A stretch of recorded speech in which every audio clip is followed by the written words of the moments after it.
জুবিন গাৰ্গবিহীন প্ৰথমটো বহাগ আৰু এই জুবিন গাৰ্গবিহীন প্ৰথমটো বহাগত সাজু হৈছে কণ্ঠশিল্পীসকল আৰু এই কণ্ঠশিল্পীসকলৰ মাজত দীৰ্ঘদিনৰ বন্ধু কৃষ্ণমণি চুতীয়াই বিশেষ সিদ্ধান্ত গ্ৰহণ কৰিছে। আচলতে কি সিদ্ধান্ত গ্ৰহণ কৰিছে আমি তেখেতৰ পৰা বিশেষকৈ জানিব বিচাৰিম।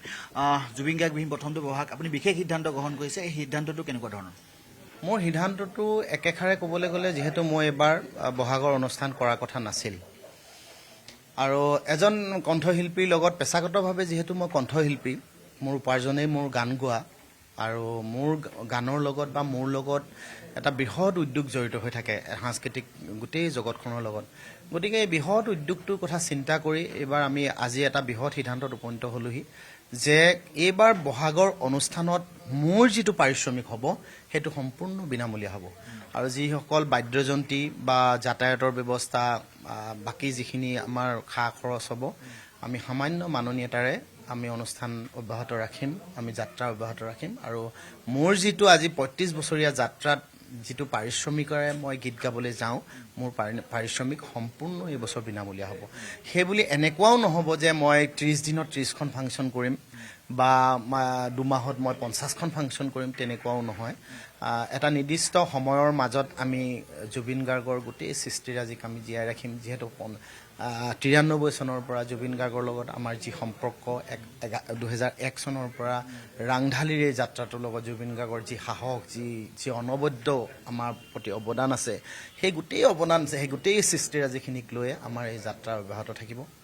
আৰু বহাগ মানেই জুবিন গাৰ্গ, গতিকে জুবিন গাৰ্গৰ গানেৰেই তেওঁ সৃষ্টিৰাজিৰেই ৰাংঢালীৰ এই ধুনীয়া ধুনীয়া গীতবিলাকৰ মাজেৰেই আমাৰ এই যাত্ৰা অব্যাহত থাকিব। আপুনি যিহেতু পাৰিশ্ৰমিক নোলোৱাৰ এটা কথা কৈছে, গতিকে বহুত আপোনাৰ কমিটিয়ে আপোনাৰ লগত যোগাযোগ কৰিব, গতিকে তেনে ক্ষেত্ৰত অসুবিধা ক'ৰবাত ন ক'ৰবাত হ'ব নেকি? কাৰণ যদি বহুত অসমৰ চুকে কোণে যদি বিভিন্ন ধৰণে যোগাযোগ কৰে। নাই, চুকে কোণে গৈ প্ৰত্যেকটো অনুষ্ঠানত গীত গোৱাটো সম্ভৱ নহ'ব আৰু মই আশা কৰিছোঁ যে যিবিলাক অনুষ্ঠান জুবিন গাৰ্গৰ লগত সম্পৰ্ক থাকিব, জুবিন গাৰ্গৰ নামেৰে যিবিলাক অনুষ্ঠান হ'ব আৰু মোৰো তেওঁলোকৰ ব্যক্তিগত সেই উদযাপন সমিতিসকলৰ লগত ব্যক্তিগতভাৱে যিবিলাক সম্পৰ্ক আছে আজি ৩৫ বছৰীয়া যাত্ৰাত, এতিয়া সেই অনুষ্ঠানবিলাক আমি সম্পূৰ্ণ বিনামূলীয়া পাৰিশ্ৰমিকেৰে আমি কৰিম আৰু এনেকুৱাও নহয় যে আমি গৈ গোটেই অনুষ্ঠান বহাগৰ গোটেই মাহটো আমি গান গাই থকাটো অসম্ভৱ হ'ব। আমি গতিকে বাদ্যযন্ত্ৰী শিল্পীসকল বা গোটেই যাত্ৰাটোৰ লগত জড়িত থকা প্ৰত্যেকজন শিল্পীৰ কাৰণে এই কথা চিন্তা কৰি আমি এই এটা সিদ্ধান্ত উপনীত হৈছোঁ। আজি ৩০-৩৫ বছৰে ৰাইজে মোক পাৰিশ্ৰমিক দিয়ে গান গাবলৈ মাতি আহিছে। মই ভাবিছোঁ যে ৰাইজৰ মাজৰ মৰমৰ মাজত থকাটো বহুত দৰকাৰ কথা। গতিকে এইবাৰ ভাবিছোঁ যে বিনা পাৰিশ্ৰমিকেৰে এইবাৰ ৰাইজৰ মাজত থাকোঁচোন। মোৰ অলপ কষ্ট হ'ব থাকিবলৈ বছৰটো, কিন্তু মই এটা ডাঙৰ সিদ্ধান্তত উপনীত হৈছোঁ যে মই সেই কষ্টখিনি এইবাৰ কৰিম আৰু কষ্টৰে লাগিলে থাকিম, কিন্তু ৰাইজৰ মাজত থাকিম।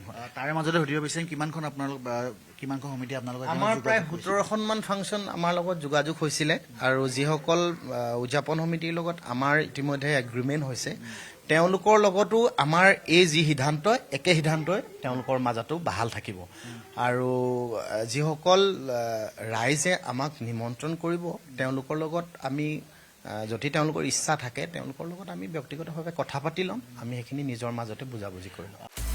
আপুনি বিচৰা বাতৰি পাব কেৱল নিউজ 18 এপত। নিউজ 18 এপ ডাউনলোড কৰিবলৈ স্কেন কৰক এই QR কোড। গুগল প্লে ষ্টৰতো পাব এই নিউজ 18 এপ।